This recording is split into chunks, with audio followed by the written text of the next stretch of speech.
देशभर गाजणाऱ्या नीट पेपर फुटीचं वादळ अजूनही शांत झालं नाही. तोच आता महाराष्ट्रातून एक अत्यंत धक्कादायक आणि संतापजनक बातमी समोर येत आहे. नीट नंतर आता चक्क महाराष्ट्र पोलीस भरती परीक्षेतही महाघोटाळा उघडकीस आलाय.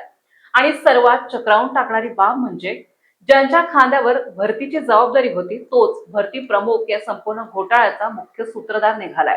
नेमकं काय घडलं होतं तर 2 मे 2026 रोजी या पदासाठी 100 गुणाची लेखी परीक्षा घेण्यात आली.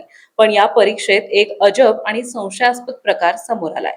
या पेपरमधील तब्बल 85 प्रश्न एका खासगी प्रकाशन संस्थेच्या सराव प्रश्न संचातून जसेच्या तसे उचलण्यात आले होते. परीक्षा संपताच हुशार आणि कष्टाळू उमेदवारांनी हा प्रकार उघडकीस आणला आणि एकच खळबळ उडाली.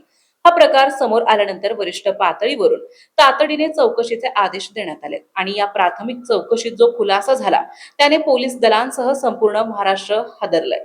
या संपूर्ण पेपर फुटीचा मास्टरमाइंड दुसरा तिसरा कोणी नसून दौंड SRPF युनिटचा समादेशक म्हणजेच भरती प्रमुख तुषार पाटील हाच असल्याचं समोर आलंय.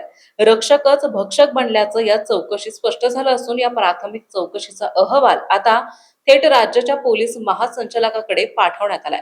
दरम्यान शासनाने या प्रकरणाची गंभीर दखल घेतली असून उच्चस्तरीय चौकशी सुरू केली आहे. मुख्य म्हणजे रद्द झालेली ही परीक्षा आता येत्या 24 मे 2026 रोजी घाईघाईने नव्याने घेतली जाणार आहे.